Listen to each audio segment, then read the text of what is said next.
Let's dive into the news then to find one or two stories you might not have heard about. So, Rhian, as you're making a bit of a cameo appearance on breakfast this morning, nice to see you. Would you like to kick us off this morning? Of course. Well, I'm not a cat person, but I am aware that you are, Alex. So, well, I don't know if I'm a cat person. I have a cat. You have a lovely cat.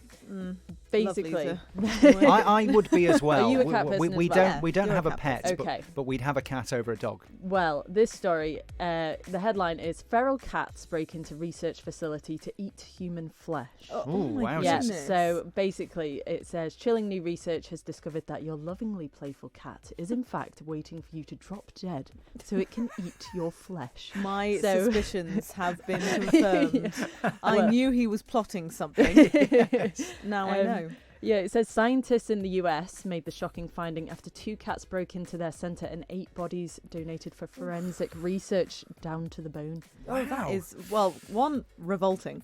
So thank you. Makes sense, though. Chris Cave would come in with scratches all up his arms and be like, scars. She loves me. Yeah. I mean, my cat, he's very needy. And I'm sure he does love me, but it also means he gets very confident. And it's true, isn't it, that the cat owns you.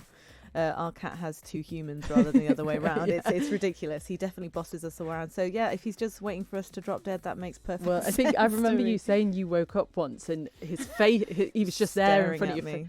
Yeah, right. Yeah, exactly. He's terrifying. So this is not inspiring me at all to get a cat. I would always say I was a dog person. I mean, I do love my cat, but yes, he can be slightly concerning. I suppose with this story, like all animals, they kind of just revert to instinct, I guess, if it's all about that. So there we go. Well, there's an interesting piece. I think a lot of animals might have that instinct. There's an interesting piece on Farming Today recently about tail biting for pigs, and if they are in a certain way, an enclosure, they will start by the tail, and so which is why they sometimes cut them off. The majority in farming do, and they would keep going essentially by biting the tail and eat each other. Just working their way up. It's a really common thing if you're kept in captivity and various other reasons. But so there you go.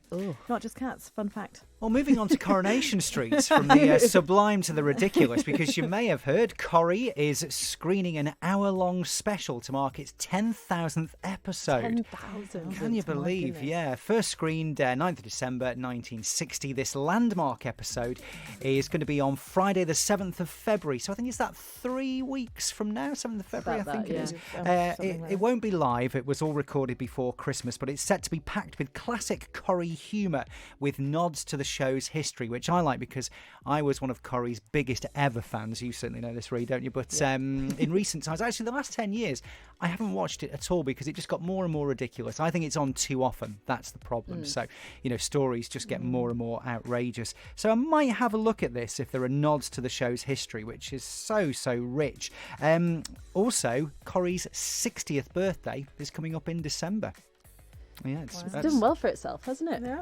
Well, it's one of those things when it first started, so many people said, oh, it'll never last, and here we are 60 years on. It's still there, isn't it? It's a national treasure, isn't it? Yeah, would be even though I don't watch it anymore, if it wasn't to be there, that would be a sort of very sad I've never really watched them, but out of that or EastEnders, I was always a preferred Corrie fan. So, yes, I'd certainly go that way. Which has been running for longer, Corrie or EastEnders? Oh, Corrie by far. EastEnders, I think, are they coming up for their 35th anniversary? So Corrie way before. But for me, it was always that drama mixed with that sort of classic northern humour. Yeah. You'll never beat your Hilda Ogdens, Annie Walkers, Ina Sharples, Elsies. Oh, I could go on. I was going to say. They were the classics of Corrie. These current characters can't really hold a candle. Although there are some current characters who have been there almost since day one in Ken Barlow's case. But we'll move on because I could rant all day. I was going to say we're going to run out of time, aren't we? There we go. What have you got for us finally? Well, as it's Friday and we're all very much, I'm sure, looking forward to a lie-in tomorrow morning, especially us on the early shift here.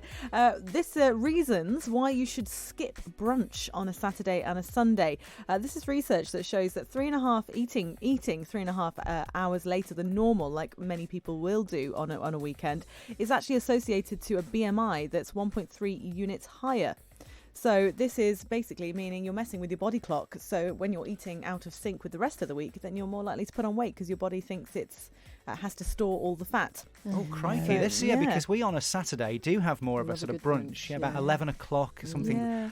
It's a pleasurable thing, isn't it? Certainly, as I have revealed, I'm well looked after by the other half, and on a Saturday, We're all brunch very is jealous.